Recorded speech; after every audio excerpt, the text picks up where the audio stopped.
Alkitab yang ada di dalam Matius tadi nggak ada. Jadi saya pikir nggak ada yang perlu dibantah di situ, Bang. Yes. Jadi menurut saudara nih, menurut Yesus, kan Yesus sudah bocorin tuh tanda-tanda kalau aku yang datang begini, begini, begini, begini, begini. Nah, kalau ada yang datang mengaku Mesias, mengaku Kristus, tapi tanda itu tidak ada. Pertanyaan saya, apakah Yesus mengajarkan untuk percaya atau jangan percaya, Bang? Kalau belum datang jangan percaya, Bang. Nah, yang datang kepada Paulus, apakah percaya atau jangan percaya? Oke. Narasinya dengan Paulus, Bang, dengan tanda yang Abang sampaikan tadi, bukan tanda untuk akhir zaman, Bang, atau tanda itu akan terjadi gempa ataupun bulan akan tidak bercahaya lagi. Tetapi yang datang kepada Paulus itu karena berupa cahaya, Bang, untuk membuat Paulus menjadi tobat atas perilakunya yang jahat, membunuh orang-orang pengikut Yesus pada zaman itu.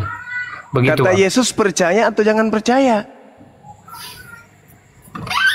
Kaitannya dengan yang pertama, Bang, nggak ada sebenarnya, Bang. Loh, Yesus menjelaskan tanda-tanda kedatangannya supaya murid-muridnya bisa membedakan antara yang datang itu dirinya atau bukan dirinya. Kok jadi linglung semua? Kan murid bertanya, apa tanda kedatanganmu? Kata Yesus, tanda kedatanganku bla bla bla bla bla. Nomor 23. Jadi apabila ada orang berkata Mesias di sini, Mesias di sana, kata Yesus, jangan kamu percaya. Itu bukan aku. Sebab kalau aku yang datang, matahari menjadi gelap, bulan tak bercahaya, bintang berjatuhan kalau aku yang datang. Nah, kalau bukan aku yang datang, tanda-tanda itu tidak ada. Jangan kamu percaya. Tapi Kristen mencoba untuk melilit lidah. Yukhadi'una Allah walladzina amanu wa ma yakhda'una illa anfusahum wa ma yash'urun, kata Quran. Mereka orang kafir itu ingin menipu Allah, ingin menipu orang beriman, tapi sesungguhnya mereka hanya menipu diri mereka sendiri. Itu fakta, itu real. Seakan-akan kalian itu pikun, padahal jelas sekali tertulis di kitab kalian sendiri. Jadi apabila ada orang berkata, ada Mesias di sini, ada Mesias di sana, jangan kamu percaya. Sebab Kristus palsu. Bolak-balik itu ceritamu cuma. Kristus palsu dan nabi-nabi palsu akan datang dan akan melakukan banyak mukjizat, sekiranya mungkin menyesatkan orang-orang pilihan juga. Camkanlah, aku telah berkata kepadamu. Terlebih dahulu aku sudah katakan kepadamu, apabila ada orang berkata ada Mesias di padang gurun, ada Mesias dalam bilik, jangan kamu percaya. Sebab sama seperti kilat memancarkan cahaya dari timur sampai ke barat, demikianlah nanti kedatangan anak manusia, aku. Jadi yang tadi itu jangan kau percaya. Nah, sekarang kenapa Kristen jadi percaya?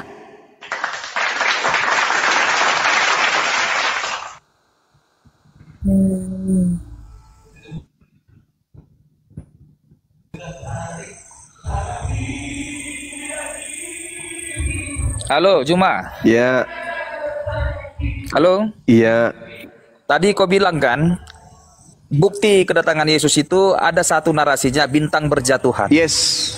Sekarang kalau kau ahli dalam Alkitab kami, seperti bisanya bintang jatuh? Ya, kenapa jadinya pertanyaannya kayak begitu? Maksudnya bintang berjatuhan itu seperti apa? Iya, bintang jatuh. Bintang sekarang di Alkitab itu Juma, kau bilang bintang berjatuhan, bisanya bintang jatuh ke bumi? Itu tertulis demikian, kawan. Iya, tertulis nggak? Artinya tertulis nggak kayak begitu? Tapi kok ahlinya? Tertulis nggak begitu?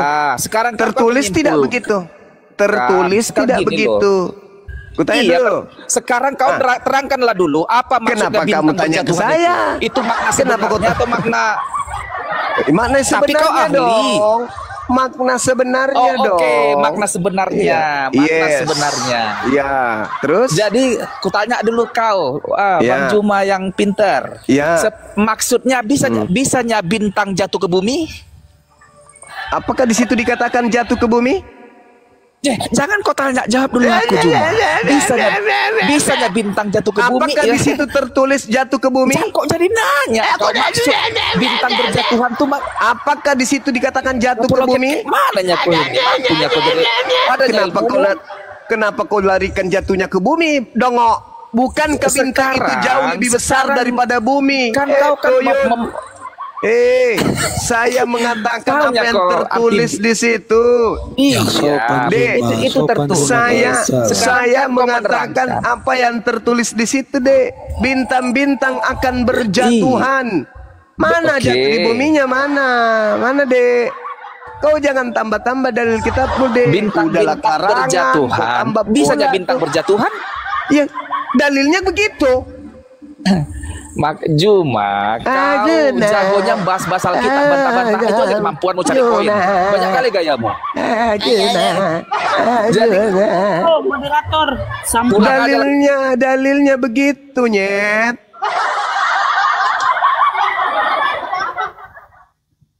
Dalilnya begitu. Kenapa kau jadi protes ke saya? Tertulisnya begitu.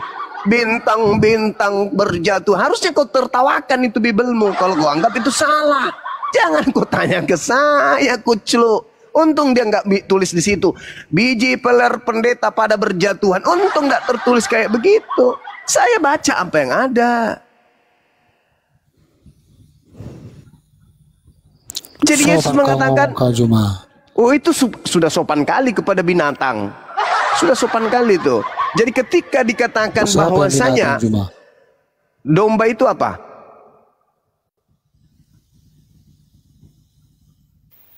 Macet. Kau sendiri yang mau mengatakan dirimu domba pada serigala. Jadi ketika Yesus mengatakan bahwasanya apabila ada orang berkata ada Mesias di sana, ada Mesias di situ, jangan kau percayakan perintahnya.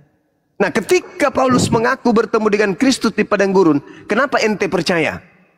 Padahal nasihat Yesus jangan percaya.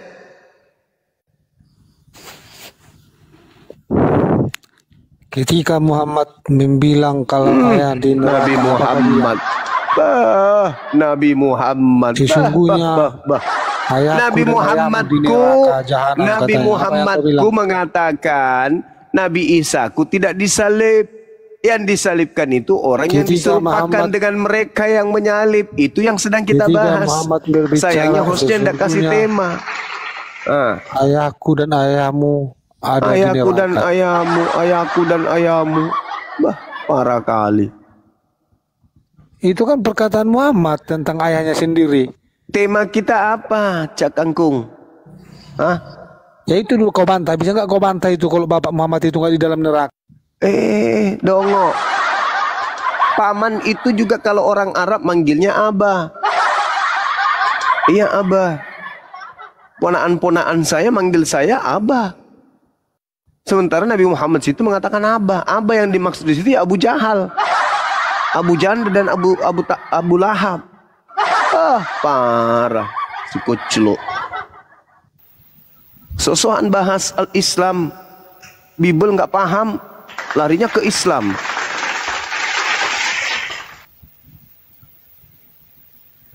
Ya, Bang Pria.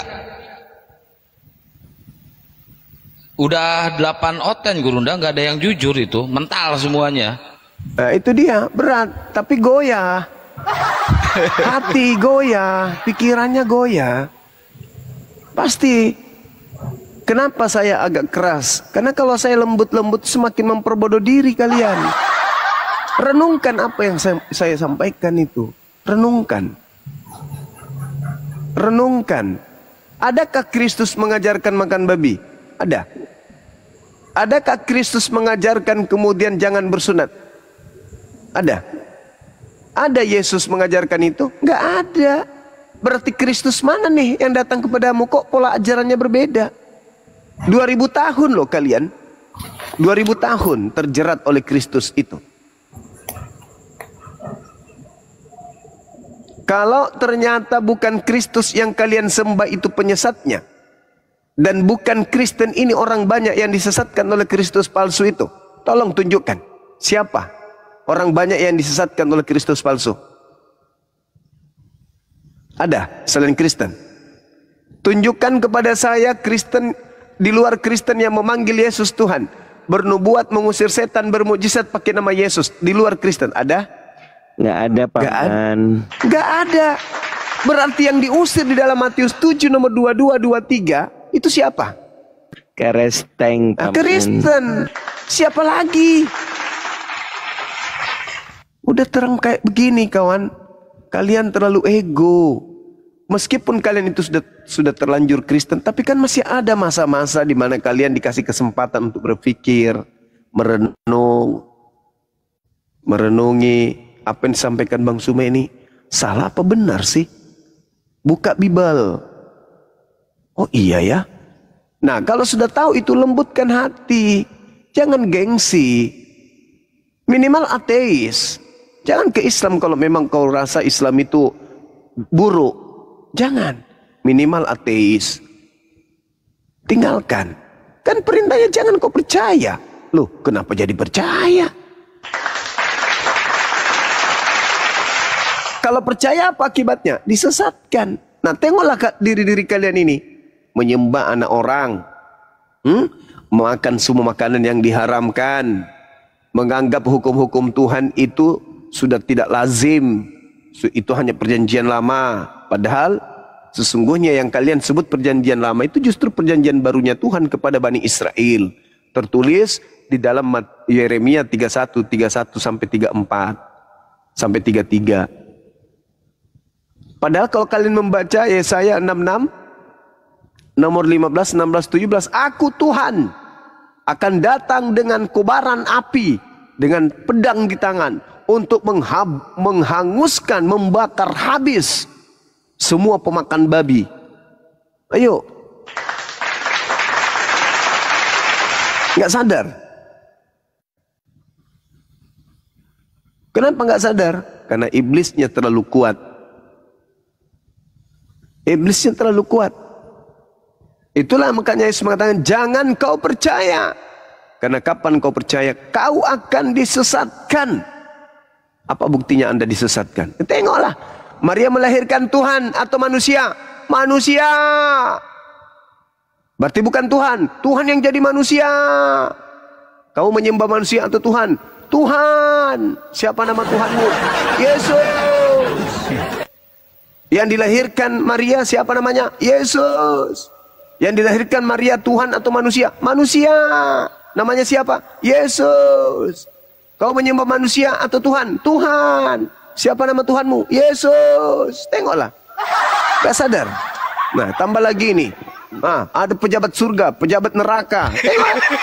Apanya semua itu coba? Ilmu dari mana? Yang mengilhamkan kalian, yang merasuki kalian itu apa coba kira-kira? Ada lagi luga mengaku nabi.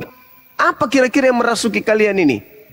Coba pikirkan, renungkan itu. Dengarkan baik-baik ya. Tengok, dengarkan coba.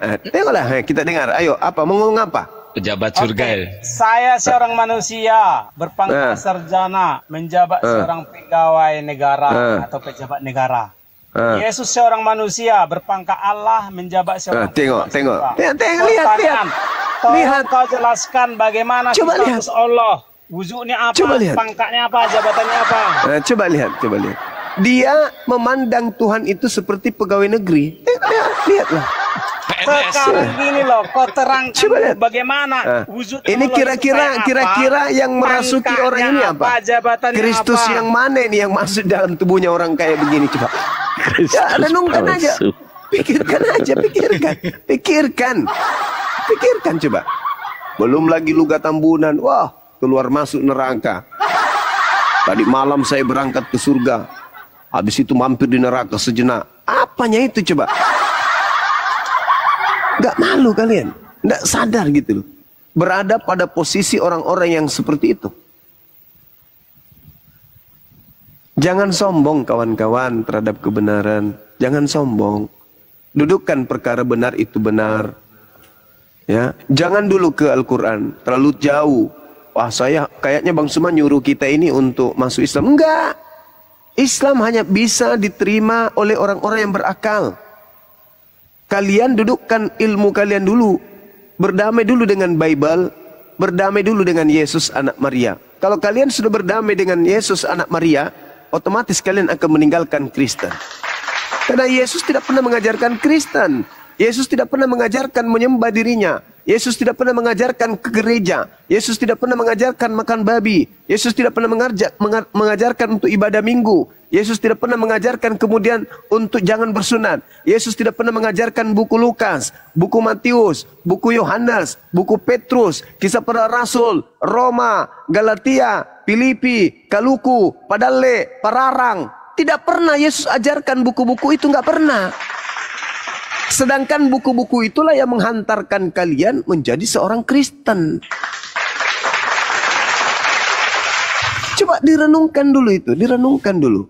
Direnungkan. Karena Yesusnya mengatakan, waspadalah kepada penyesat yang datang dengan memakai namaku dan berkata, akulah Kristus. Berarti penyesatnya mengaku siapa? Kristus. Siapa pengikut Kristus? Aliteng. Aliteng. Kalian sekarang ini sebagai apa? Aliteng. Sadar enggak kalian tuh? Halo. Iya, halo Bang Nababan. Bentar, teman-teman 60 lagi silakan di-follow dulu akun Akang Satria buat cadangan ya, teman-teman ya. Ya, silakan Bang Nababan. Ini judulnya Duo Kristus. Oh. Oh, apa, Bang? Oh, keras judulnya. Langsung dia bilang, wow.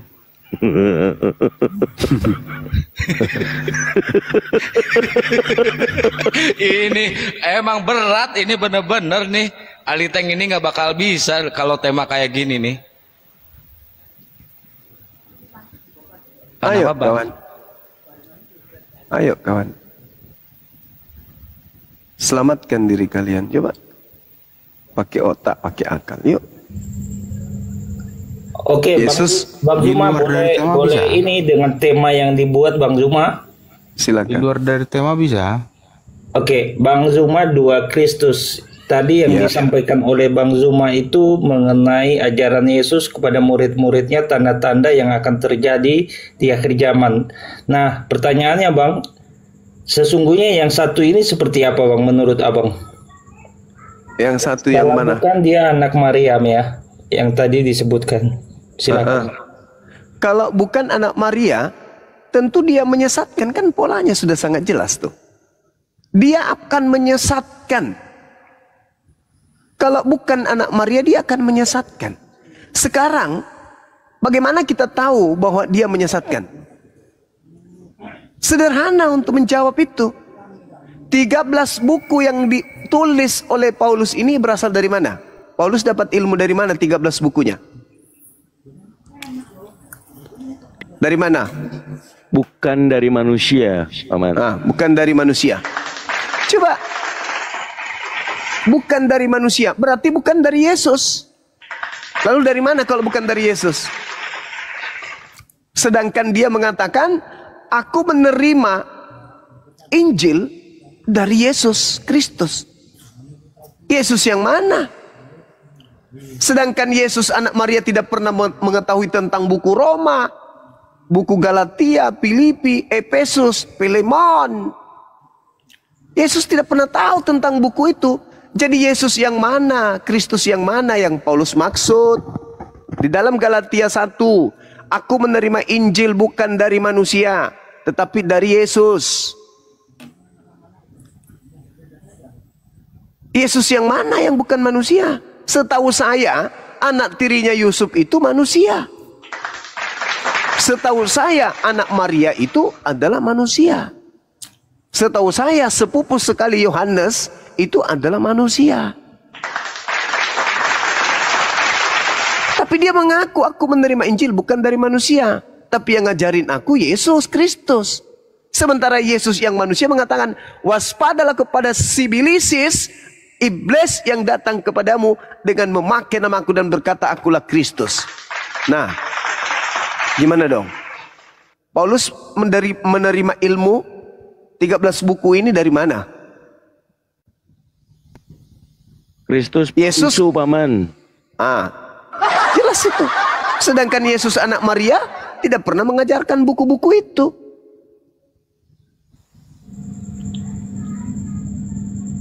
Oke Bang, ini mengenai Rasul Paulus ini Bang ya. Dari mana? Iya, karena dia yang menggenapi nubuat Yesus. Kalau Yesus mengatakan, apabila ada orang berkata bertemu Kristus di padang gurun, Paulus mengaku bertemu di padang gurun dan mengaku bertemu dengan Kristus di dalam bilik rahasia. Paulus mengaku bertemu dengan Kristus di dalam penjara. Penjara itu bilik rahasia. Apa kata Yesus? Jangan kamu percaya. Pertanyaan saya, kenapa Kristen malah percaya? Apakah itu tidak meledak? Kakak bertanya, siapakah Muna sebenarnya? Muna menjawab, dia adalah pecundang. Ayo, saudara. Meledak. Bang Zuma. Iya, mengenai buku yang didapat oleh Rasul Paulus, itu yang menjadi pertanyaannya tadi ya, mulai dari kisah para rasul itu Bang ya, sampai ke Ibrani kalau di dalam perjanjian baru ini dia menulis ya Bang ya. Tetapi kisah para rasul bukan tulisan Paulus, Ibrani juga bukan tulisannya. Dia lucu guru ndak manggilnya Bang Juma. Iya Paman.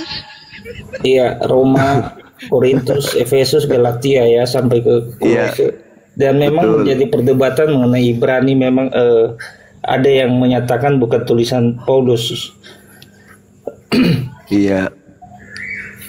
Nah, dari bukunya ini Bang, menurut Abang apa yang salah dari pengajaran Yesus sebelumnya? Karena Paulus ini kan bukan Mesias Bang, bukan yang menggantikan Yesus yang dimaksud, tetapi ini kan hasil dari yang dia dapat dan diajarkannya kepada jemaat-jemaat yang ada di Korintus maupun di Roma maupun di Efesus Bang, dan beberapa kota lainnya Bang. Nah, apa yang menjadi menurut Abang, apa yang menjadi perbedaan antara yang diajarkan sebelumnya oleh para murid-murid Yesus yang ke-12 dengan Rasul Paulus ini? Apakah menurut Abang ada perbedaannya Bang? Ada yang bertentangan di dalamnya? Yang pertama, Yesus mengatakan jangan percaya ketika ada orang mengaku bertemu dengan Kristus di padang gurun. Cakupan dari hal yang pertama ini, Anda malah percaya. Karena Anda percaya, Anda mencoba melakukan pembelaan kepada Paulus. Oke, sebagai pengikutnya wajar. Anda bertanya tuh sebagai pengikut, apa yang membedakan? Hal yang sangat signifikan. Yesus mengajarkan selama 3 tahun melakukan penginjilan. Cakupan daripada penginjilannya, dia adalah manusia.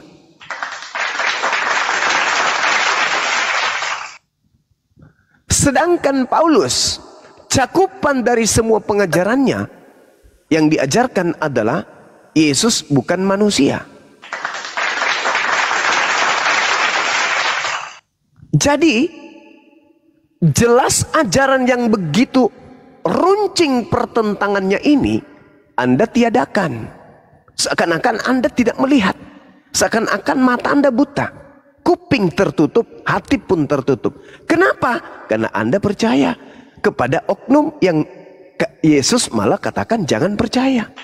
Apa kemudian, apa yang menjadi konsekuensinya kalau percaya? Kamu akan disesatkan. Sebagai orang yang sudah disesatkan oleh Paulus, tampillah Anda menjadi pembelanya. Apa yang menjadi pembeda antara ajaran Yesus dengan ajaran Paulus? Kan sama aja. Kenapa Anda mengatakan sama? Karena Anda pengikut Paulus, di mana Anda sudah terjerat di dalam. melanggar perintah Yesus, jangan percaya, malah Anda percaya.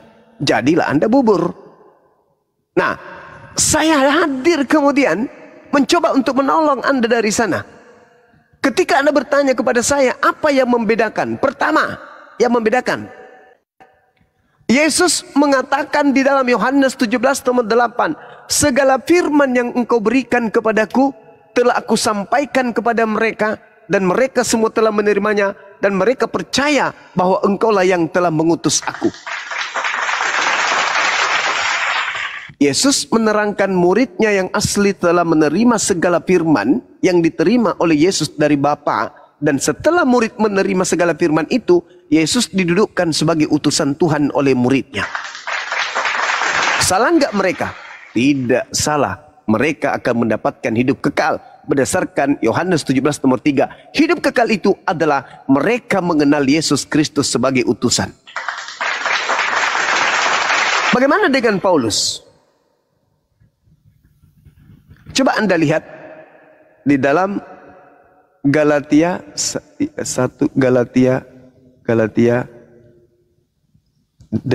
Korintus 8 nomor 6.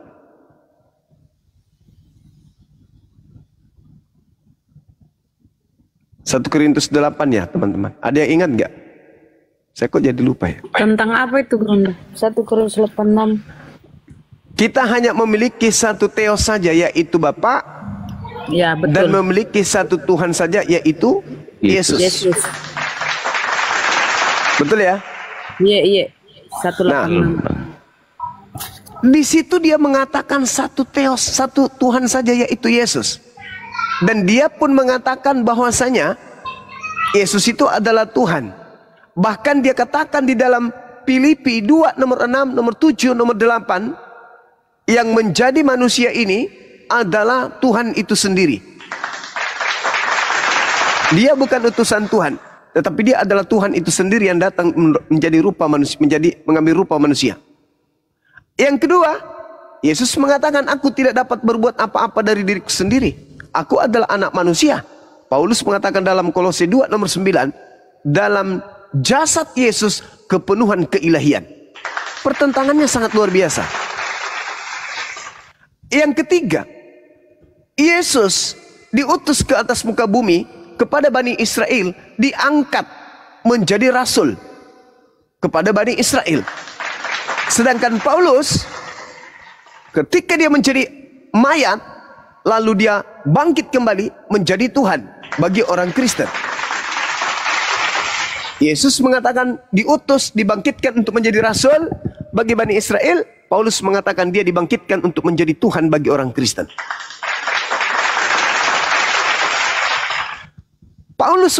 Yesus mengajarkan hidup kekal itu adalah mengenal Tuhan satu-satunya, yaitu Dia yang telah mengutus Yesus.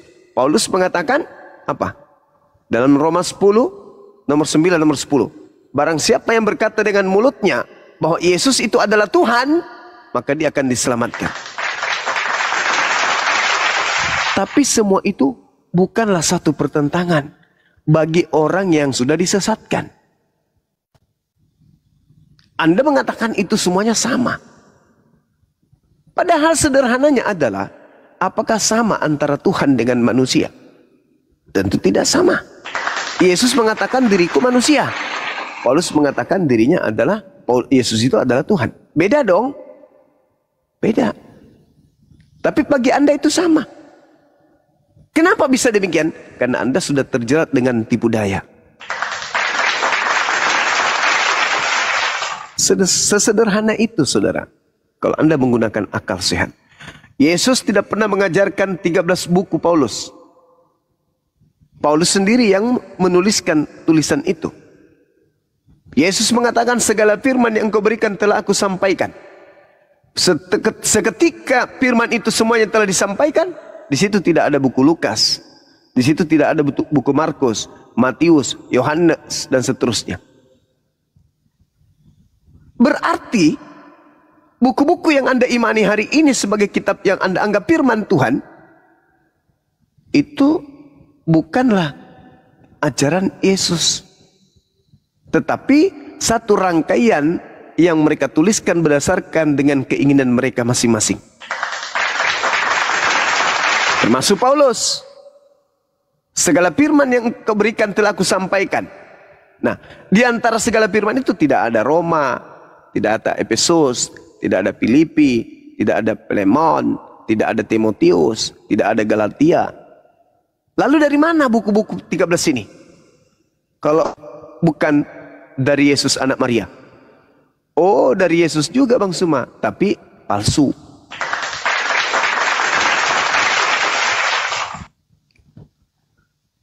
Silakan. Ya, Bang Zuma, ya cukup jelas ya apa yang dijelaskan. Cuman kita beranalogi nih Bang, atau kita berasumsi, atau kita berpikir, nah apa yang menjadi tujuan daripada Rasul Paulus melakukan, menurut Abang, apa yang menjadi tujuan Rasul Paulus melakukan hal yang demikian, sehingga sampai sekarang kalau kita lihat sejarahnya Rasul Paulus itu tidak mempunyai anak, tidak mempunyai istri dan sebagainya, hanya untuk memberitakan Injil ini saja. Oke, baik. silakan Bang. Masya Allah, ini pertanyaan yang sangat bagus. Apa tujuan Paulus? Sebenarnya Paulus itu tidak punya tujuan. Paulus itu sendiri adalah orang yang disesatkan. Yang punya tujuan itu adalah Kristus yang datang kepadanya. Itu yang punya tujuan. Di mana pola itu terjadi? Ketika kemudian Yesus didatangi oleh iblis. Di Matius 4 atau di Lukas 4. Apa kata iblis? Segala kemegahan yang ada di atas muka bumi ini, segala kuasa dan kemuliaannya yang ada di bumi, akan aku berikan kepadamu Yesus, apabila engkau menyembahku. Sebab aku berkuasa memberikan kepada siapapun yang aku kehendaki. Ingat saudara, kalau Anda melihat di dalam Kejadian 3 nomor 15, aku akan mengadakan permusuhan antara keturunanmu dan keturunannya. Keturunan iblis dan keturunan Maria, keturunan Adam. Maka misi iblis apa? Meremukkan kepala manusia. Iblis menggunakan Paulus untuk meremukkan kepala umat manusia supaya mereka tidak berpikir. Mana buktinya? Coba Anda baca di 1 Korintus 1 nomor 19. Aku akan melenyapkan kecerdasan orang yang berpikir. Coba. Dan kecerdasan akan aku lenyapkan. Itu. Kalau kecerdasan sudah dihilangkan, lalu manusia menjadi apa? Menjadi bodoh. Itu bisikan iblis tuh. Melalui nabinya Paulus. Jadi kalau Anda bertanya, apa gunanya Paulus melakukan seperti itu? Apa untungnya? Yang untung adalah Sibilisis yang telah mengutus Paulus agar menjadikan seluruh manusia menjadi pengikutnya. Sekarang kalau Anda menjadi pengikut Paulus, siapa yang Anda sembah? Paulus? Bukan.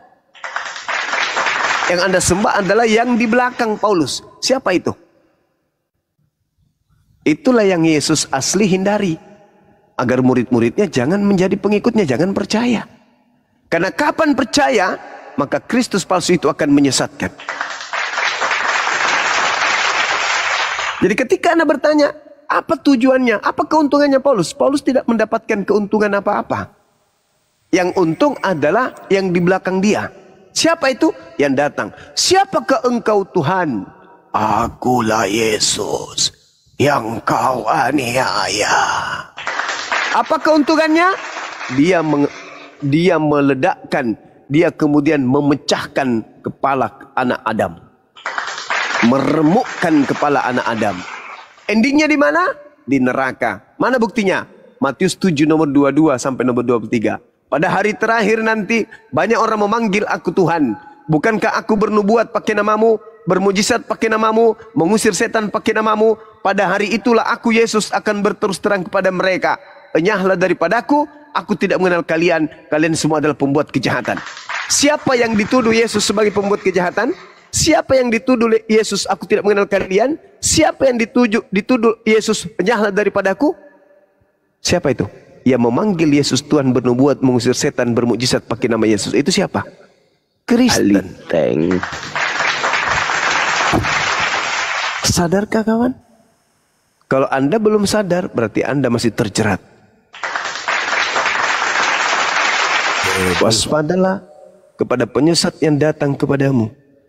Penyesat yang datang.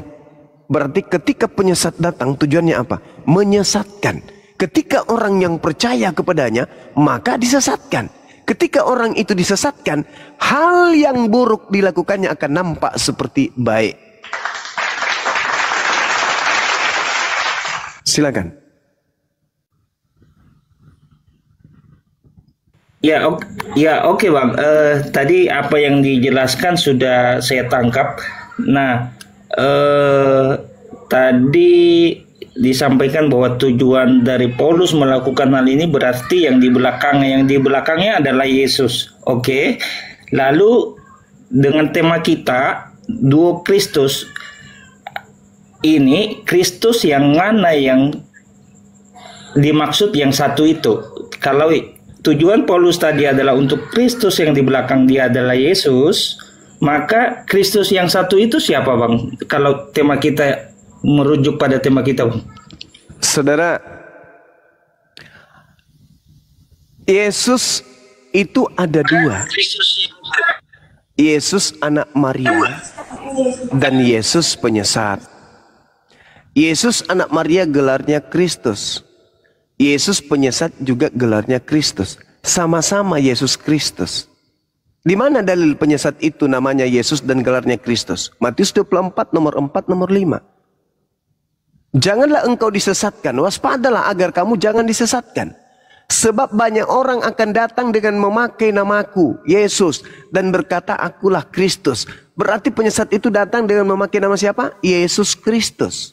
Makanya yang saya katakan tadi, apa keuntungan Paulus? Tidak ada keuntungan Paulus. Yang untung itu yang membackingi dia. Siapa yang membackingi dia? Iblis. Ia mengaku-ngaku Yesus Kristus.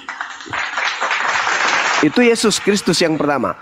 Yesus Kristus yang kedua adalah anak Maria. Coba Anda baca di dalam Lukas 2 nomor 11. Pada hari ini telah lahir bagimu Kristus di kota Daud. Kristus Tuhan di kota Daud. Pada saat dia lahir, dia sudah Kristus. Bandingkan dengan Lukas, kisah para Rasul 2 nomor 36. Yesus yang kau salibkan itu telah dijadikan menjadi Tuhan dan Kristus bagimu. Ada dua kan? Ada yang Kristus dari sejak dia lahir, dan ada Kristus sejak dia disalibkan. Dua. Yang kalian sembah yang mana? Kristus yang disalibkan. Supaya tidak nampak terlalu sesat kalian ini, kalau ditanya siapa yang kalian sembah, siapa Yesus itu? Apa jawaban kalian? Yesus 100% manusia dan sekaligus 100% Tuhan. Kalian menggabungkan antara Yesus anak Maria dengan Yesus yang adalah Tuhan yang keluar dari kubur. Padahal itu adalah dua oknum yang berbeda.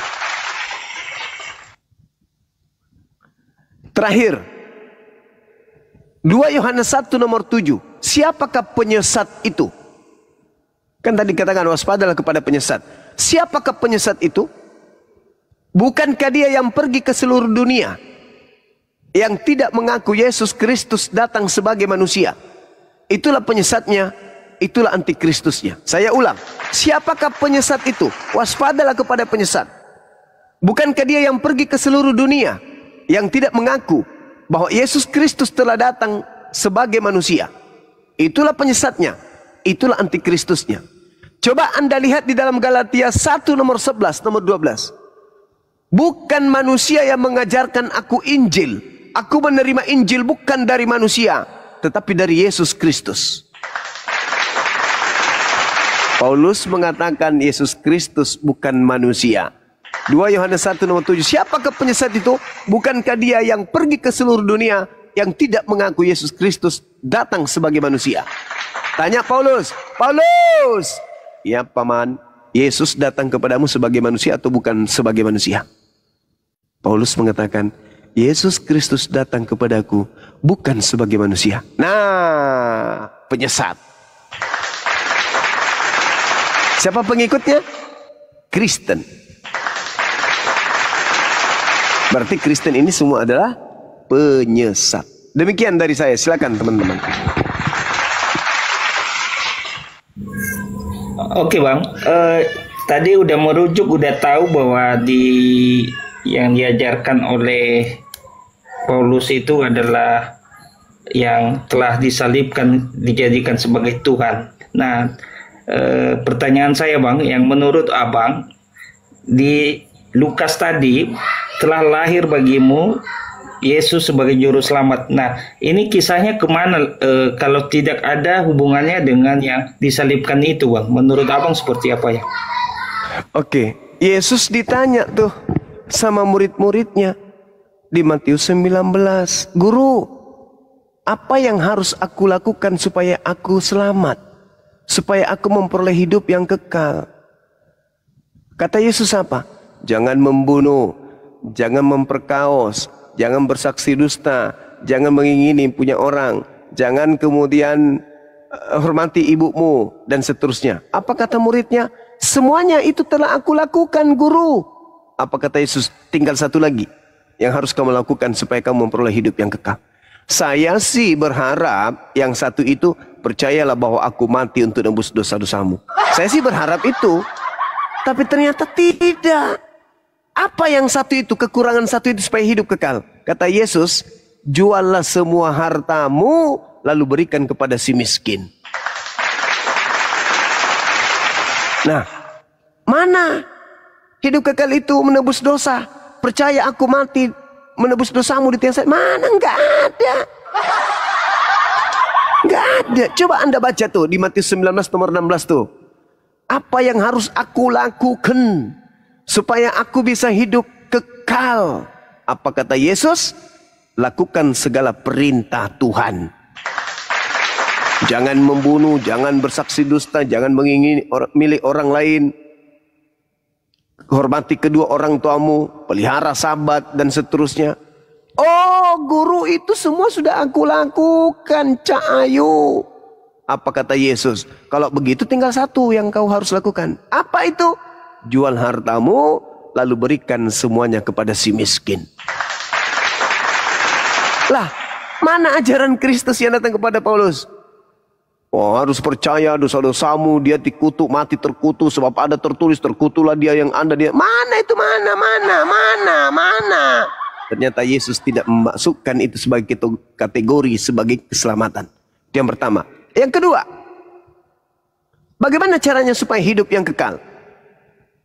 Kata Yesus, engkau mengenal satu-satunya Tuhan yang telah mengutus aku, yaitu Dia yang telah mengutusku. Mengenal Dia sebagai satu-satunya Tuhan. Dan mengenal Yesus Kristus yang Dia utus. Asyhadu an la ilaha illallah wa asyhadu anna Yesus Rasulullah.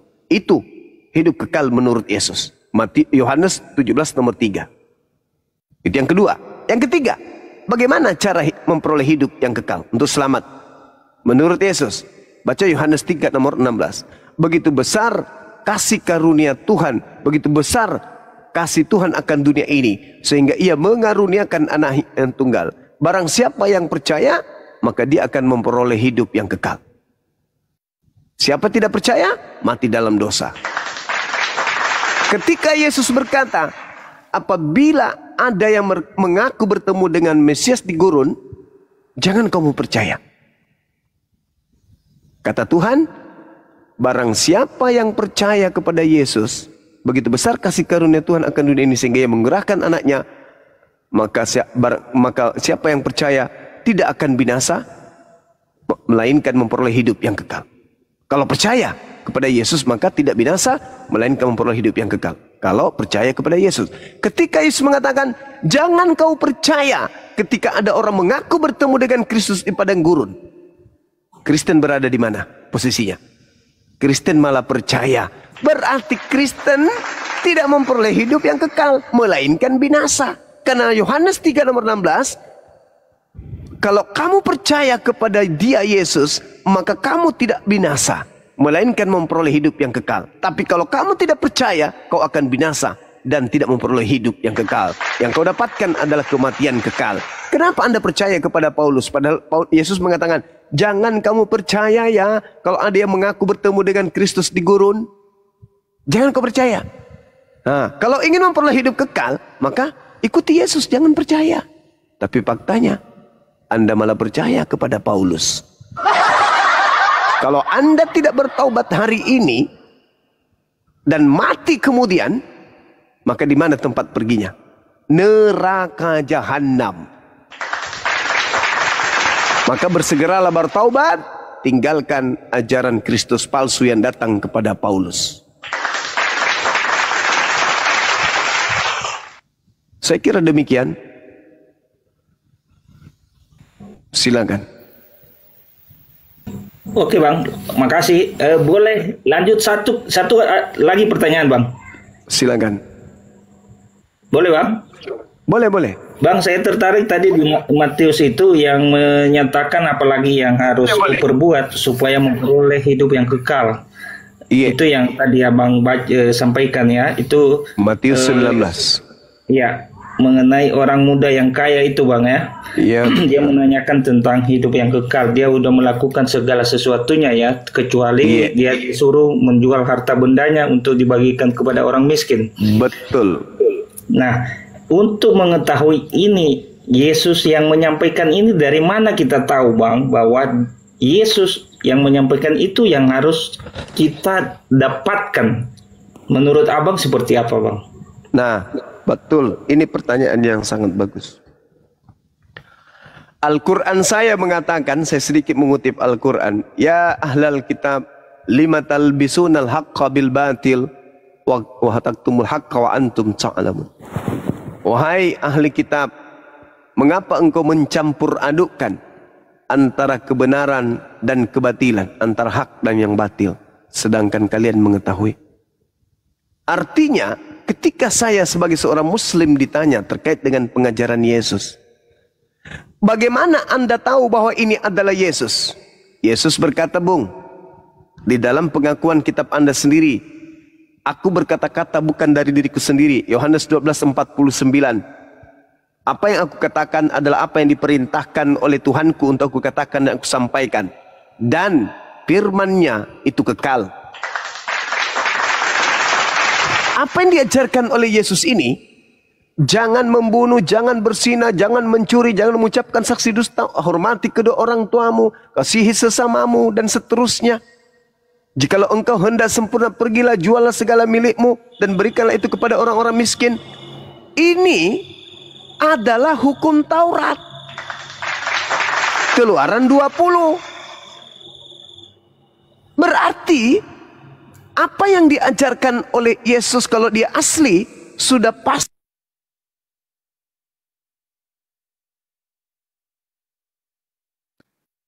Ketombak Bang. Kena tombak ya Gurunda ya? Iya. Aduh. Di tab-tab layar teman-teman, di gaspol tab-tab layarnya ya. Ini Gurunda kayaknya kena tombak nih. Sambil disapa dulu yang lain, Kang Dito ditanya Muslim apa Kristen. Iya. Selamat malam Prime. Prime boleh dibuka mute-nya, Bang Prime Dev.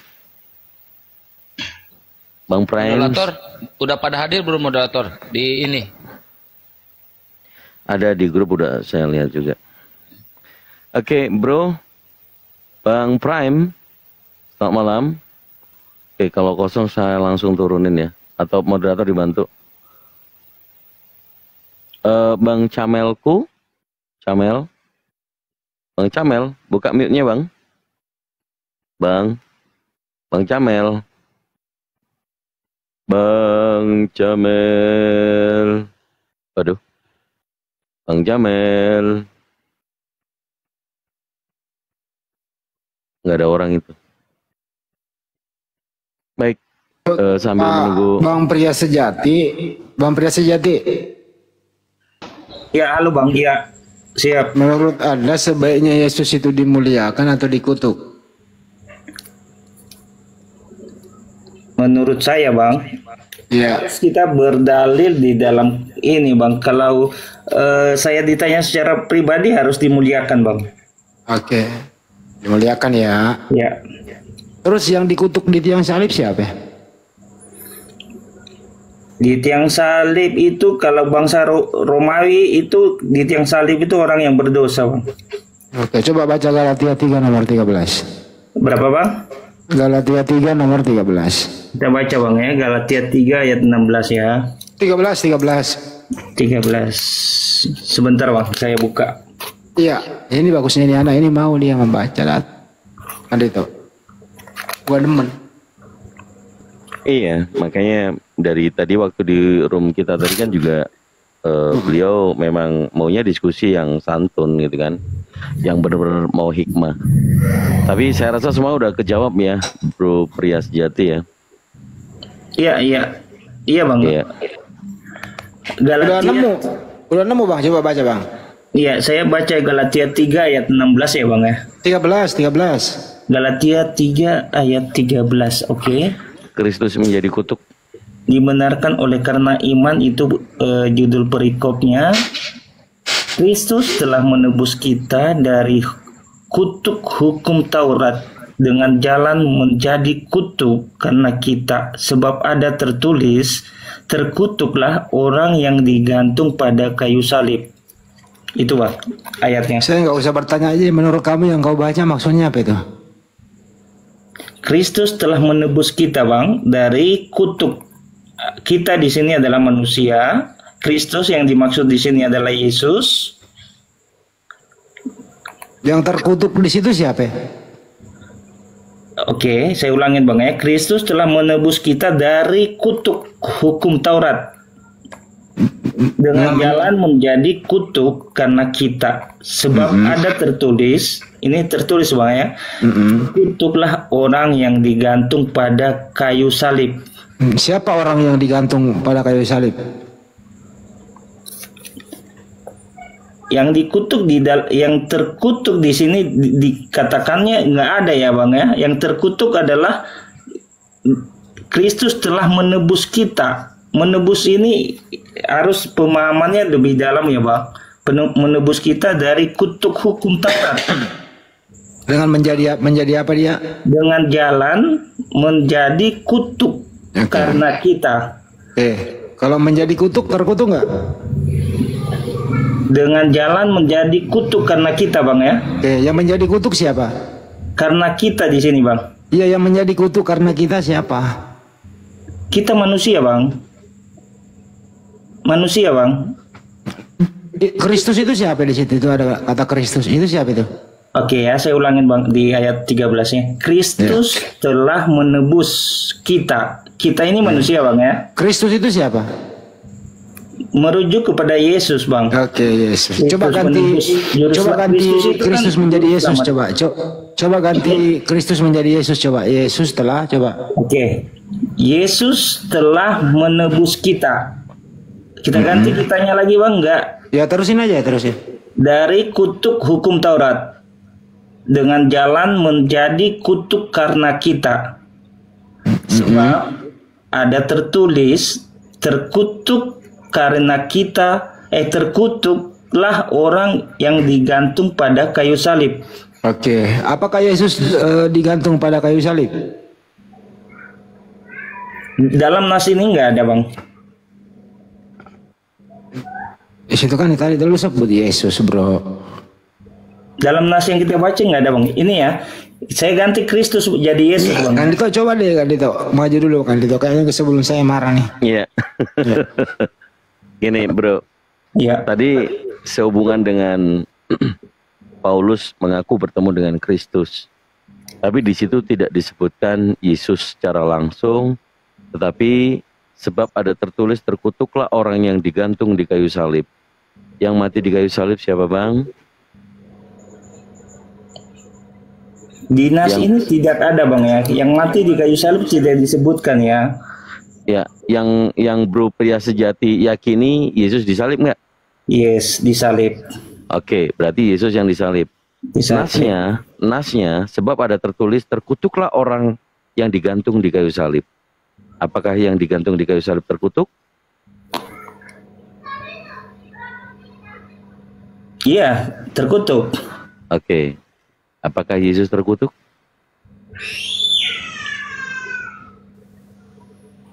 Tidak ada narasinya di sini, Bang. Apakah Yesus itu terkutuk di sini? Nggak ada yang kita baca ya. Karena kalau kita baca dari awal, Bang, dari 3 ayat 1 sampai ini temanya dibenarkan oleh karena iman, Bang. Iya. Kalau Abang merujuk di pertanyaan Abang itu ada di ayat 10, karena semua orang yang hidup dari pekerjaan hukum Taurat berada di bawah kutuk, sebab ada tertulis, terkutuklah orang yang tidak setia melakukan yang tertulis dalam kitab hukum Taurat, gitu, Bang. Di ayat 10-nya, Bang. Di situ Paulus mengutip sebab ada tertulis ya. Terkutuklah orang yang digantung di kayu salib. Itu Paulus mengambil di Ulangan 21 nomor 23. Coba kita baca. Oke. Di situ dikatakan, maka janganlah mayatnya dibiarkan semalam-malaman pada tiang itu, tetapi haruslah engkau menguburkan dia pada hari itu juga. Sebab seorang yang digantung terkutuk oleh Elohim. Iya. Jadi Yesus digantung di kayu salib, terkutuk nggak? Terkutuk nggak, Bang? Ini Paulus mengambil kutipan loh, sebab terkutuk tadi loh. Yesus katanya disalib. Yes. Jadi Yesus terkutuk.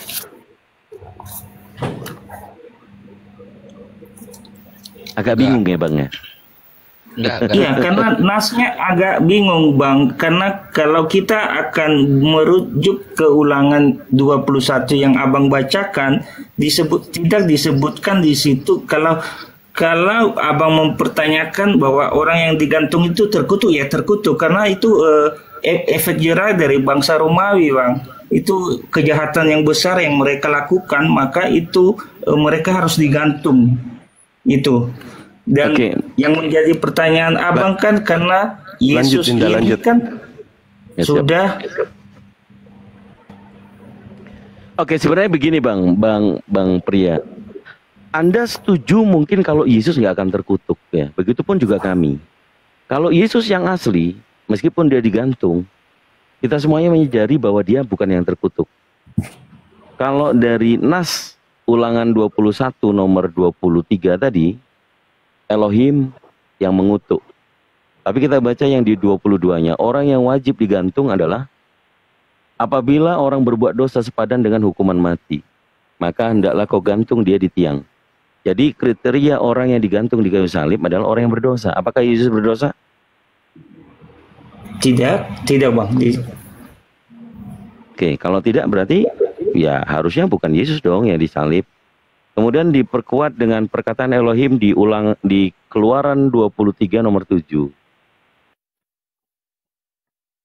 Saya bacakan.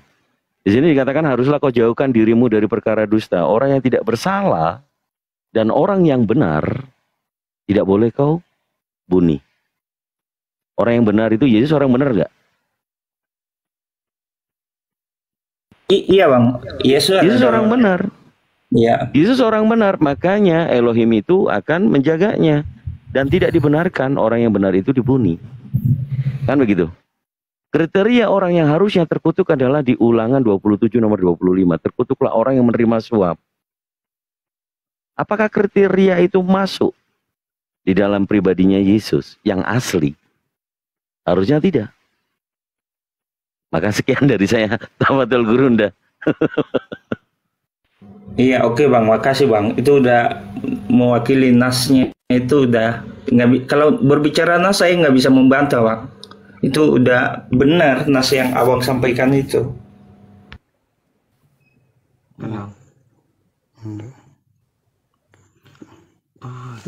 Apa kok mau masuk ini? Kalau udah jadi begitu ya udah berhentilah jadi Kristen. Iya, sesungguhnya Kristen itu benar ada tadi Bang Zuma menyampaikan